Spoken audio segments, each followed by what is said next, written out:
Hey guys, and welcome back to my channel. Today we are going to be taking a look at a scenario where Austria-Hungary comes back in the modern day. This map isn't perfect. I copied it from the 1914 map. It's not bad. I took like 10 minutes drawing this back in, like doing the outlines perfectly. And so this is what I've gotten. So that's the best I can do, guys.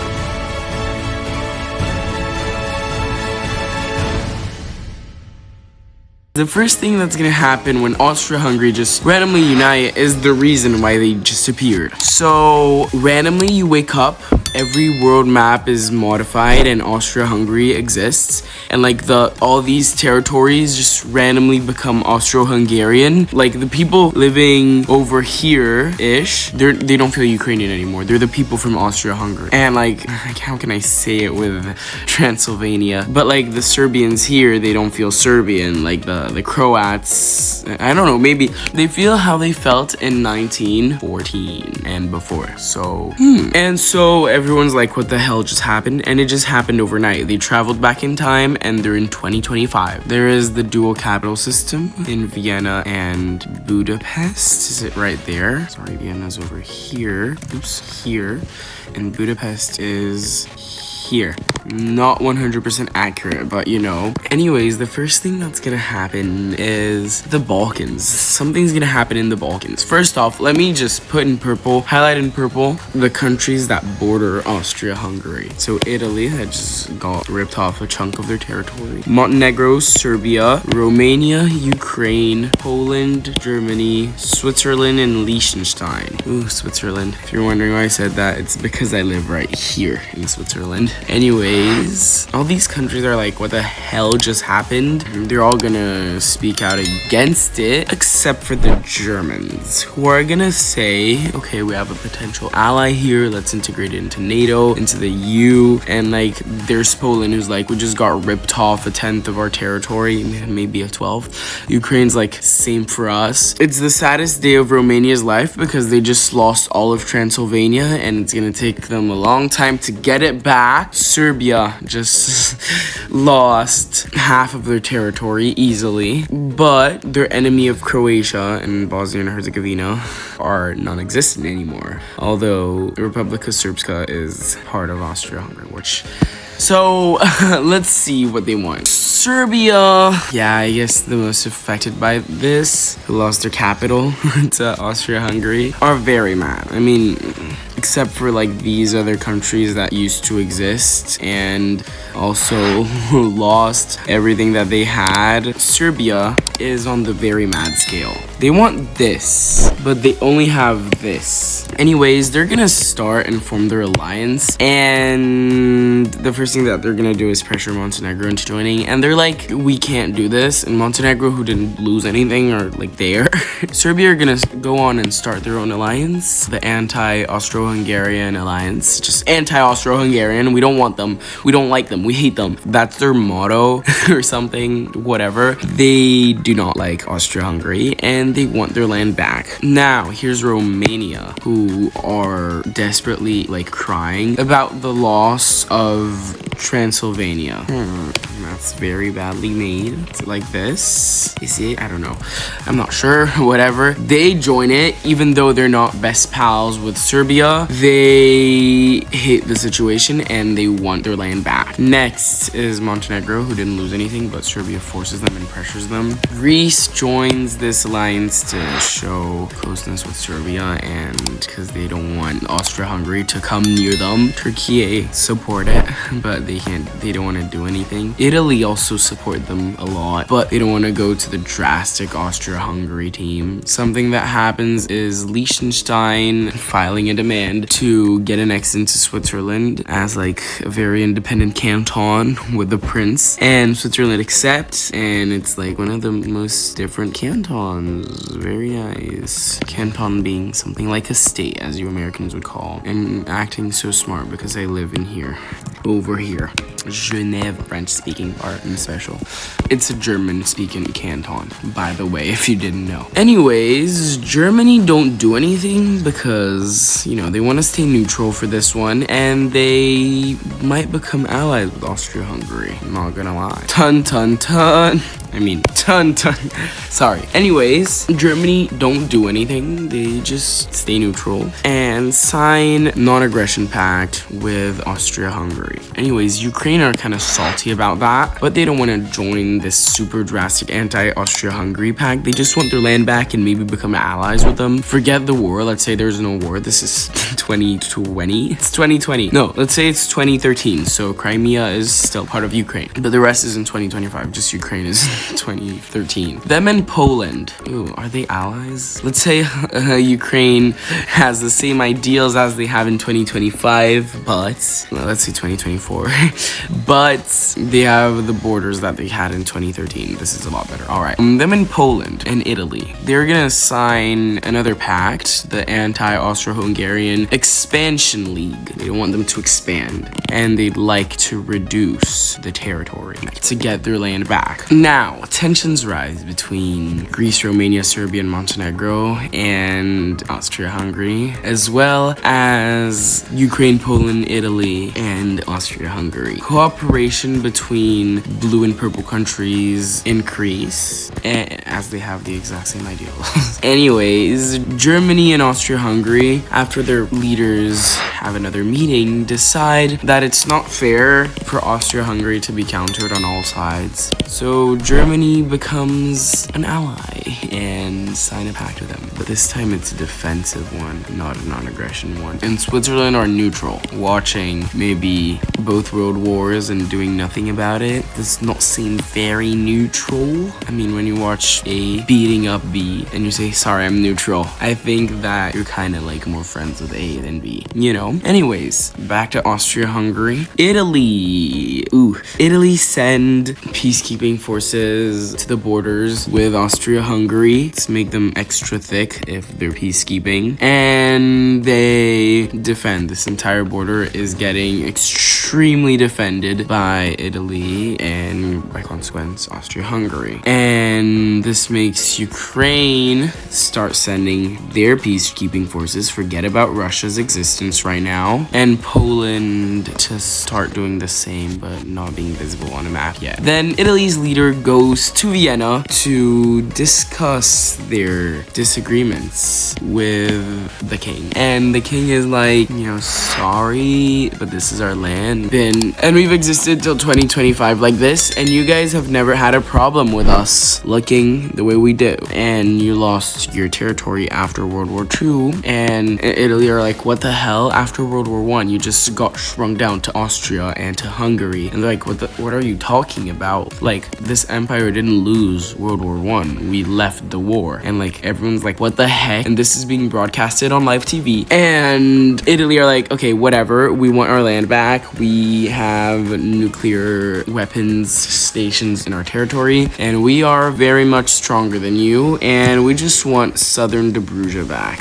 Being very strong to Austria-Hungary, they announced that their border is this one. Being very strong towards Austria-Hungary, they announced that their border is this one actually, and that this land is and will always be and has always been historically Italian. These are the borders of Italy. And Austria-Hungary are like, no. And so they're like, okay, well, they march away, and the Italian president just goes back home. And the following month, Austria-Hungary wakes up with a message for the king of the Austrian crown that if southern Dobruja does not get ceded to the Republic of Italy in the next 7 days, war will be declared, and greater consequences will be taken, and measures will be taken too. And Austria-Hungary are like, what the hell? Italy are like, there you go, this is what you get. Austria-Hungary don't know what to do, and at the end they do not not agree to send Italy southern Dobruja. And so Italy are fuming with rage, and by consequence, the entire purple team agrees to start pressuring Austria-Hungary. Poland announced that all of this land should be transferred to them. Ukraine does the same with all of this land, and the Austro-Hungarians are like, what the hell are they talking about? And like, they just remember coexisting peacefully with Poland and Ukraine, and this is like some supernatural thing happening right now. And so they start their gangbang with Austria-Hungary. The blue countries are like, should we start it too? But they're like, no, let's wait for them to lose the war with Ukraine, Poland, and Italy combined, and then they'll give us this land peacefully, and we won't have to fight. So they just wait and sit it out. As expected, Austria-Hungary gets completely destroyed on all sides because they have old fighting methods, not like modern day Italy, Poland, and Ukraine. Italy end up capturing all of their southern Dobruja, but Austria-Hungary is not scared, and they're like, shut up, we're gonna get it back, just wait a day. And they offer peace, unconditional surrender for all three countries. All three countries say no way, and so Poland also gets a big chunk of their territory back. Ukraine does the same, and they're doing really good on their end. And after meeting in Budapest and Vienna, because the Hungarian crown is not getting affected right now, Austria would not like to make peace with Ukraine, Italy, and Poland, and they offer them to unconditionally surrender, and they say no, and they continue their fighting on the battlefront, and eventually all of the disputed land gets taken over. The three countries annex and like reintegrate these lands into their territory, but it actually needs assimilation. It's really hard for them to do that, and they're like, what the hell, this has always been ours, are we crazy? And the entire world agree with them. Are we all crazy except for the Austro-Hungarians? But there's no way, they just believe that they're here for a long time and something supernatural has happened. So now it looks destroyed right now. Poor Austria-Hungary, they lost all their territory from Italy, Poland, and Ukraine, and they try to sign peace with them, but Austria-Hungary still declines. And so wave 2 of fighting starts. Poland has permission to capture Vienna, Ukraine has permission to capture Budapest, which is easier, and Italy can choose to go and capture Vienna or to wrap around the coast, baby, and this is what they do. So Ukraine starts sending big amounts of troops towards Budapest, but they eventually have stopped because it's not that easy to go to Budapest. But they won't cross into what was previously owned by Romania. They won't do that to them. Poland also start their little push, and eventually they are stopped. And Italy, first things first, cut Austria into two. And Germany are forced to respond to this. They're like, no way, stop. That's too much already. They're like, no, you can't do that. And they start their push into Poland. Ooh, Europe, not the most peaceful continent anymore. And Poland are alarmed, and the whole country, they're like, shoot, we're getting invaded by Germany. Ukrainian troops fly away from the front lines to go save Poland because it's not gonna have a part 2. Everyone's like, hell nah. Austria-Hungary plus Germany, and they managed to convince the blue team to join the war. Phase 3 of the war, once the blue team joined. Romania starts pushing tons of troops across the border into Hungary, and Hungary is not weak, although they did get a bit more modern. Let's see what Romania wants. And so this is all that Romania wants, and they just go and send a message to Budapest saying, yeah, we want all of this, you have no choice, or we will stomp on your capital. And right there at the capital, and Budapest get offended, and the Hungarian crown refuses and offer them to unconditionally surrender because they think they can come back from this. Plus, there's Germany helping them. This is what Serbia wants, and they also sent an ultimatum to the Hungarian crown, who also reject, and they ignored this area for now. Anyways, Serbia also started a very big push coming from the heart, not as far from the heart as Romania's was, but anyways, they still do a very big push, and they capture Belgrade, and they get to sweep in through the rest of Serbia, and they see Belgrade just as it is in 2025, but the people there are weird. Anyways, they can invade what they want in like 6 months, and they go and annex everything that they captured. So Austria-Hungary is getting stomped right now, and over here,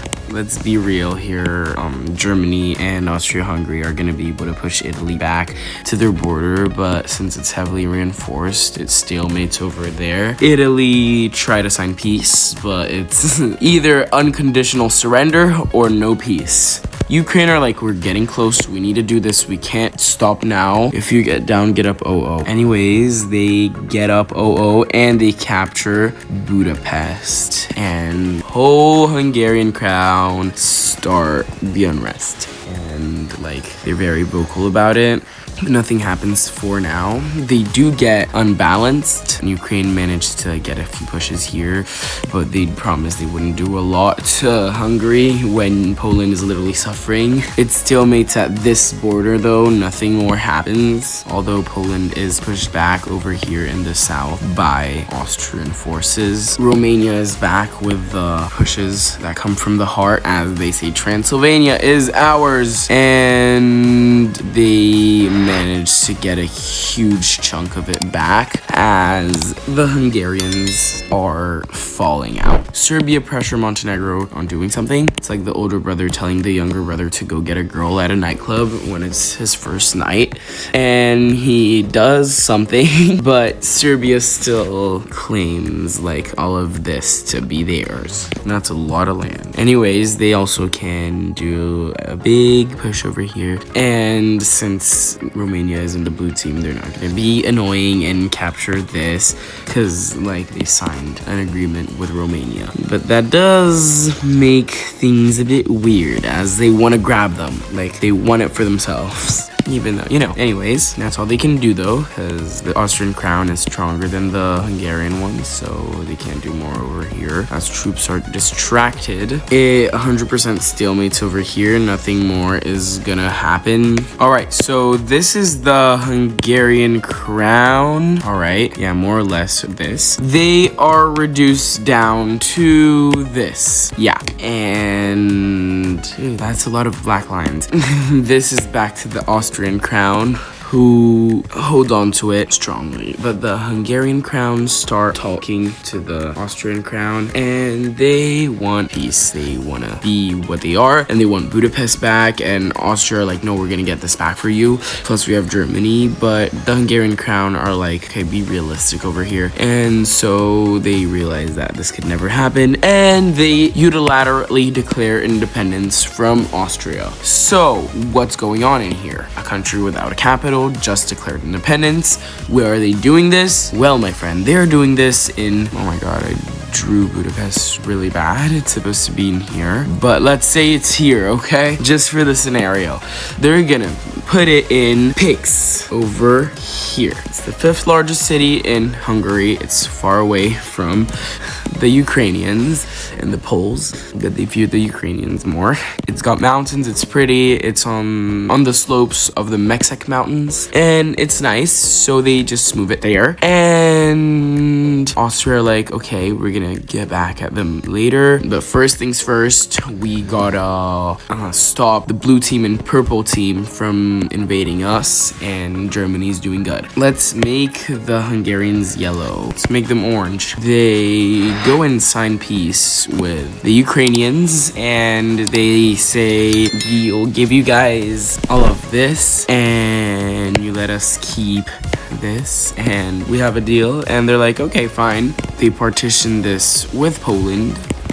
Bit of territorial expansion for Ukraine. As you can see, it does not look very good on Ukraine, but okay. And the Hungarians don't want to go back to what they looked in the Treaty of Versailles. Oh wait, no, that was a different treaty, but it was 1918, because they are reading historical books from 2025, which clash with their own beliefs of memory, but you know, in their own books, but you know, what can you do about it? They try to find a conclusion with Romania, but Romania want all of Transylvania back, and so they keep fighting. They set up a dual capital system with Pix and Budapest, which will move here, even though it's here. But I placed it wrong at the beginning, so it's okay to be there right now. But they do manage to sign something with Serbia. Ceasefire, freeze the borders, and we'll be nice to each other, okay? And so Serbia are happy with what they got, because that's all they could do, and Hungary are very weak right now, even though they look very strong. Serbia got a bowl cut. Anyways, they're at peace with Serbia and Montenegro and Greece. But Romania, not yet. They are happy to be at peace with the purple team though. And they persist the fighting in Romania, but Romania managed to grab a lot more of Transylvania, and then they agree to give Transylvania to Romania. But Romania has to transfer this piece of land to the Hungarian crown and to Hungary, and they accept. And so this is what it looks like, the Hungarian crown. It is a lot better. Let's take a look at it on a normal world map. It's not bad at all. There are some lands over here in Serbia that should not be Serbian, but you know, what can you do about it? Serbia got it and they want it forever. And Hungary just want peace right now. They finally managed to sign peace with everybody and leave the war. Romania also leave the war because they just wanted to come in to stop Austria-Hungary. Now they're okay with Hungary's existence. And Greece leaves the war. They don't need to show any more solidarity to Serbia because now they're just pushing into the Balkans, which they don't need help with. Ukraine finds it's really hard to assimilate this territory, and so after 10 years they give it back, this tiny slither of land, to Hungary. We're talking 10 years, but now we're back to 2025. Let's just say they just gave it late. Same thing in Poland. They're literally getting invaded by Germany. They don't need any more troubles in their territory. And so the Hungarian crown gets stronger, little by little, with peace and prosperity for all. Anyways, Ukraine off the front lines are just here to protect Poland, and Italy want to Uno reverse Austria. So they managed to do this and to make some landings over here in the Adriatic Sea, and then once they threaten to push further, Germany are there and they're like, okay, fine, we can sign peace. Germany are like, you should sign peace. Just don't let them take what is core Austrian land and the rest you'll keep. And so this is what they do. They sign peace with them. They're not even connected to Poland. It's too hard for them to do anything. So Austria want this border over here to be intact, offering more in the south. So Italy accept that. And in this peace treaty, Italy gets all this land over here. And they're like, thank you very much. Now we leave. And so they leave the purple team alone. They're like, you guys can do this by yourselves. They do support them, but they don't fight anymore. And they send them tons of money. So just so you guys can see. Anyways, over here, Bosnia and Herzegovina are just here getting destroyed by Serbia and Montenegro as a big ex-slave of Austria, who are just Austria, big chunk of Czechia and chunk of Slovenia, not even having a coast anymore. But Hungary do have the coast. They rebel out and they try to sign peace with Serbia, who are like, ha, mwahaha, we're happy now we have you for ourselves. We are not stopping until the end. You just got tricked. And so they start sending massive amounts of troops into it, and without the existence of Croatia, as they all start reading more history books of 2025, they surrender to Serbia. And in this peace treaty, Serbia fully annexes everything valuable to them, making this part, which wasn't part of Republika Srpska, a little puppet state of Serbia, useless one, as well as Montenegro kind of is one. But yeah, at the end it decides to unite with Serbia because it's kind of too poor to live alone, and Yugoslavism starts again as Montenegro also slowly gets absorbed into Serbia. And this counter Yugoslavia starts in the south, with Bulgaria just looking at them with weird eyes. They start pouring money into Poland and military, but Italy pours money. And at the end, they get to push Germany back a little because they're still very strong compared to Germany. They managed to push them all back to the border, but they don't want to go across the border, but they're still very strong. And then all four of these countries decide to sign peace with each other. So in this peace treaty, Austria, Czechia are are safe. They are safe, and Slovenia just getting partitioned between Hungary, Italy, and Austria, Czechia. Hungary, Slovakia, Croatia, I guess. Let's call this Hungary and let's call this Austria. This Hungary came back alive and well from this. It's only the countries that got absorbed that didn't get their independence, and they might in 100 years once people start learning about what happened and start becoming more and more patriots. And so there it is. This is our new Europe, different from today's Europe. Let's overlap these borders. Let me copy this and paste it on there. Weird stuff is happening over here, but you know, the borders just become thicker. I had to put the Austria-Hungary on it, but yeah, here it is for y'all. I hope you guys enjoyed this video. I love y'all so much, and I'll see you all in the next one. Bye.